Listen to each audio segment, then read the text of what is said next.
Praise the Lord. தேவனுக்கு மகிமை உண்டாவதாக.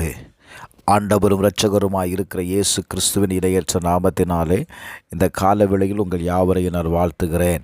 இந்த நாளுக்கான தேவனுடைய வார்த்தை சங்கீதம் 44வது அதிகாரம் 26வது வசனம். எங்களுக்கு ஒத்தாசையாக எழுந்தருளும், உம்முடைய கிருபையின் நிமித்தம் எங்களை மீட்டுவிடும். என கண்பாண்டவர்களே,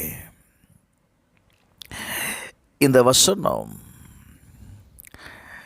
ஆழ்ந்த வேதனையிலும் முழுமையான நம்பிக்கையோடு தேவனை நோக்கி ஜெபிக்கிற ஒரு ஜெபமாயிருக்கிறது.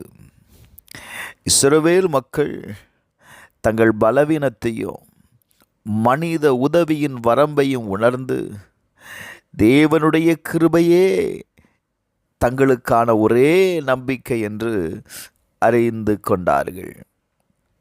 சில நேரங்களில் நம்முடைய வாழ்க்கையிலையும் இதே நிலை வரும் பாருங்க. நம்முடைய முயற்சிகள் பலனளிக்காமல் போய்விடும். சூழ்நிலைகள் எதிராக மாறும்போது, கர்த்தாவே நீர் எங்கே இருக்கிறீர் என்று நம்முடைய மனம் கேட்கும். இந்த வசனத்தில் ஒரு ஆழமான விளக்கம் இருக்கிறது. என்ன தெரியுமா? ஒன்று,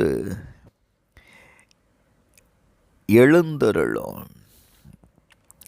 எங்களுக்காக எழுந்தருளும். Praise the Lord.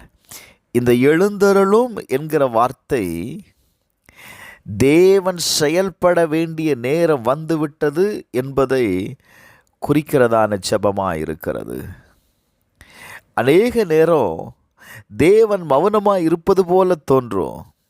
ஆனால் அவர் மௌனமாக இருக்கிறதில்ல. அது நம்முடைய விசுவாசத்தை வளர்க்கும் காலமாக இருக்கிறது. நான் இப்படி சொல்லுவேன், தேவன் தாமதிப்பார், ஆனால் தவற மாட்டார். இரண்டாவது, அங்கே சொல்லப்படுகிற வார்த்தை என்ன தெரியுமா? எங்களுக்கு உதவி செய்யும், எங்களுக்கு ஒத்தாசையாக இருங்க ஆண்டவரே. அநேக நேரத்தில் அநேக மனிதருடைய ஒத்தாசையை நாம் தேடுகிறோம் இல்லை? ஆனால் பாருங்க, சில நேரம் மனிதனுடைய ஒத்தாசை தோல்வி அடைந்த பிறப்பு தான் நாம் தேவனுடைய உதவியின் மதிப்பை நாம் புரிந்து கொள்ளுகிறோம். சங்கீதம் 121:2 வாசிக்கும்போது, வானத்தையும் பூமியையும் உண்டாக்கின கர்த்தரிடத்திலிருந்து எனக்கு ஒத்தாசை வரும். அப்போ எனக்கு வர வேண்டிய உதவி மனிதரிடத்திலிருந்து அல்ல, என்னை உண்டாக்கின, இந்த சர்வ லோகத்தையும் உண்டாக்கின தேவனிடத்திலிருந்து வருகிறது. இந்த கால வேளையில் உம்முடைய கிருபை நிமித்தம் எங்களை மீட்டு விடும். கர்த்தருடைய கிருபைக்காக நீங்கள் காத்திருங்க. நான் சொல்லுவேன், கிருபை என்பது நம்முடைய தகுதி அல்ல, அது தேவன் நமக்கு கொடுக்கிற கடவுளுடைய ஈவாக இருக்கிறது. புலம்பல் 3:22 வாசித்தீங்கன்னா, அவருடைய கிருபையினால தான் நம்ம அழியாமல் இருக்கிறோங்க. Praise the Lord. தேவன் நம்மை நேசிப்பது நாம் நல்லவர்களாக இருக்கிறதுனால தேவன் நம்மளை நேசிக்கலை. அவர் கிருபை உள்ளவராக இருக்கிறதுனால தான் அவர் நம்மை நேசிக்கிறார். நான் இப்படி சொல்லட்டுமா? ஒருவேளை நீங்கள் நீண்ட காலமாக ஜெபித்தோம், பதில் இல்லாமல் இருக்கிறீங்களா? சோர்வு, அவமானம், தோல்விகள் உங்களை சூழ்ந்திருக்கிறதா?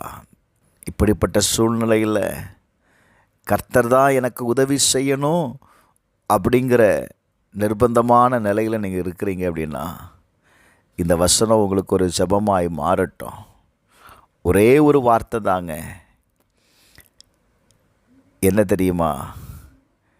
கர்த்தாவே எழுந்தருளும் என்று சொல்லுங்கள்.